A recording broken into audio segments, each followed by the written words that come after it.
Bien, en esta tierra bíblica nos hemos detenido en 2 de Samuel, capítulo 6. Vamos a leer este trozo bíblico para explicar a continuación más o menos el texto. David traslada el arca a Jerusalén. David reunió de nuevo a todo lo mejor de Israel, unos 30,000 hombres. Cuando estuvieron listos, partió con todo su ejército para Baalá de Judá. Iban a buscar el arca de Dios, sobre la cual se invoca el nombre de Yahvé de los ejércitos, quien se sienta en ella sobre los querubines. Pusieron el arca de Dios en una carreta nueva y la llevaron de la casa de Abinadab, que está en la loma. Uzá y Ahjó, hijos de Abinadab, conducían la carreta con el arca de Dios. Uzá caminaba al lado del arca y Ahjó iba delante de ella. David y todo el pueblo de Israel bailaban delante de Yahvé con todas sus fuerzas, cantando y tocando cítaras, arpas, panderos, sistros y címbalos. Al llegar a la tierra de Nacón, Uzá extendió las manos hacia el arca de Dios y la sujetó, porque los bueyes amenazaban volcarla. Entonces la ira de Yahvé se encendió contra Uzá, y allí mismo Dios lo castigó por haberse atrevido a tocar el arca, y cayó muerto al lado del arca de Dios. David se enojó porque Yahvé había muerto a Uzá, y aquel lugar se llamó Perez Uzá hasta el día de hoy.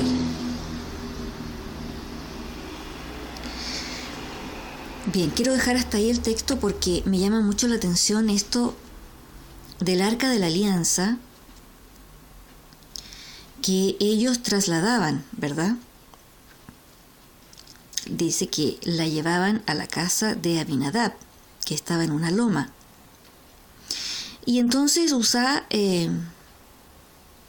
tocó el arca para detenerla porque los bueyes, ¿cierto?, movieron esta arca y amenazaba con caerse el arca.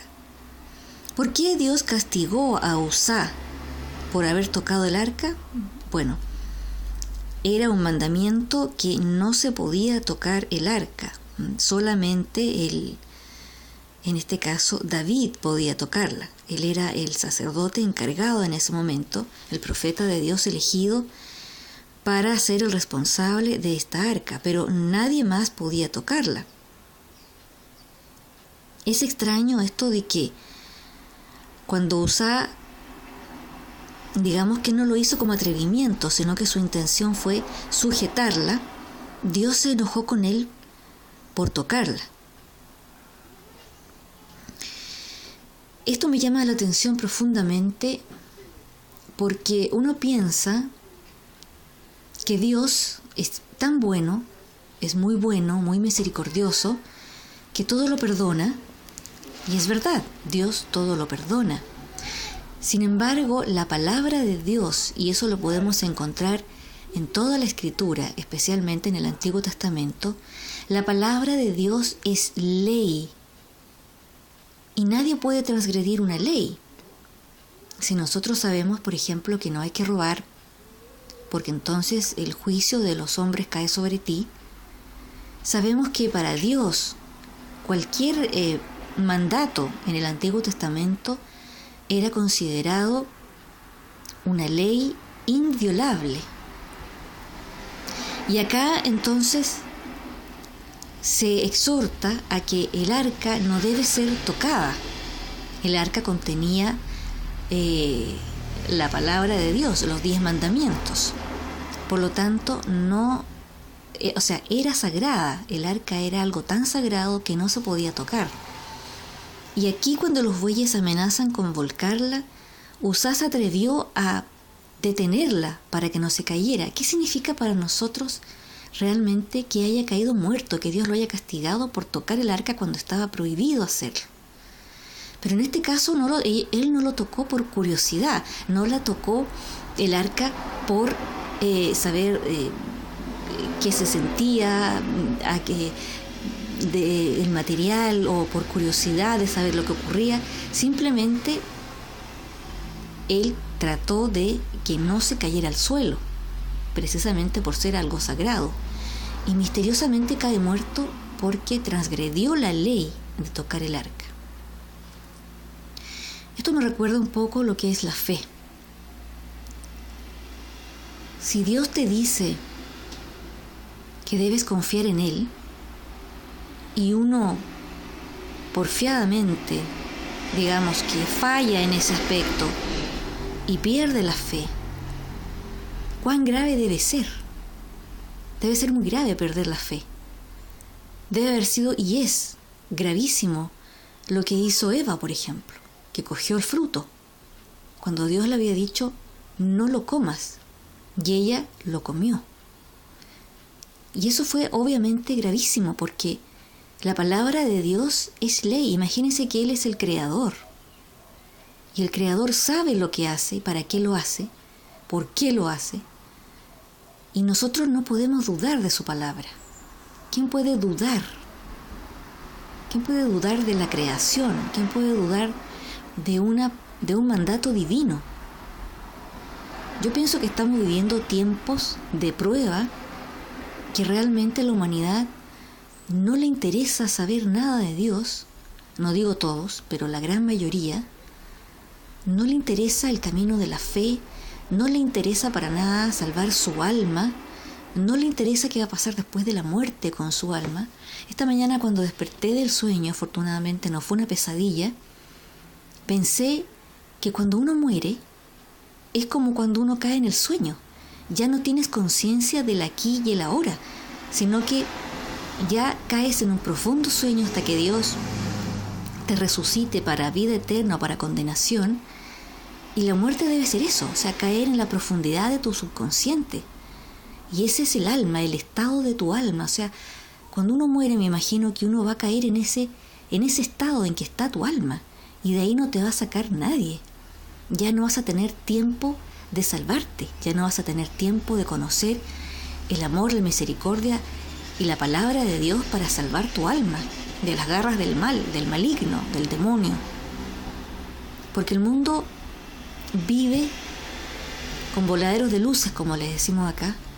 La televisión es un voladero de luz, internet es un voladero de luz, la publicidad, el marketing por todos lados, carteles por aquí, carteles por allá, las ofertas del supermercado, las ofertas de los retail.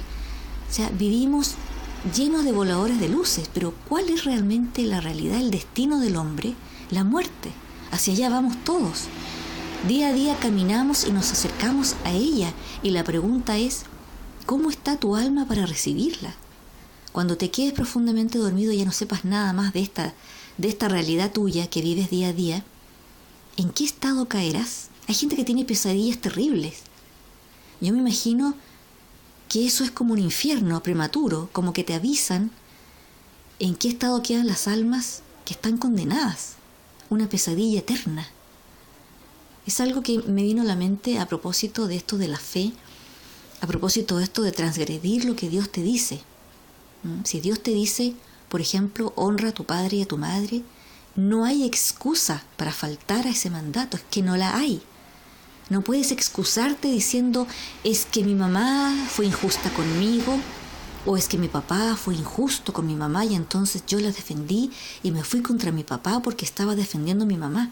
Es como esto del arca. O sea, el mandato de Dios no se puede transgredir, aunque tú creas que lo estás haciendo por el bien de algo o de alguien. Ese es tu juicio, ese es tu criterio, pero no es el criterio de Dios. ¿Quién te crees tú para tomar una decisión después de que Dios la ha tomado y te ha dicho no lo hagas? Entonces es por eso que rescaté este texto, para analizar un poco, mezclando un poco esto de la eternidad, de la muerte, de la fe, de lo que es la palabra de Dios, y que ya después no hay caso. Jesús mismo dice y nos insta a vivir en oración. Dice, oren en todo tiempo. Qué importante es mantenerse en oración. Por eso que en este canal ustedes pueden ver cómo rezar el Santo Rosario, cambiar tu vida, y también las meditaciones en qué consisten, porque realmente vivir en oración es lo único que nos puede ayudar a nuestra pobre alma a vivir en la presencia de Dios y no salirnos del camino de la verdad. Yo los invito a vivir la oración, a vivir el Santo Rosario, que es maravilloso, se los digo por experiencia personal y por la experiencia de muchas personas, cómo te cambia la percepción de la vida. Tú te sientes realmente cuando rezas en la presencia de Dios, no directamente de Dios, porque no es como sentirse en el cielo, pero te sientes mucho más conectado con aquella realidad que es la verdad. En definitiva es la única verdad, porque este mundo pasa, todo es pasajero, todos son voladeros de luces. No quiero decir mentiras, porque es la vida que nos toca vivir, pero pasa. Sin embargo, la eternidad y Dios es a lo único que debemos aspirar y en lo único que deberíamos pensar la mayor parte del día. Esa es la invitación. Nos vemos en otra ocasión. Que Dios nos bendiga a todos.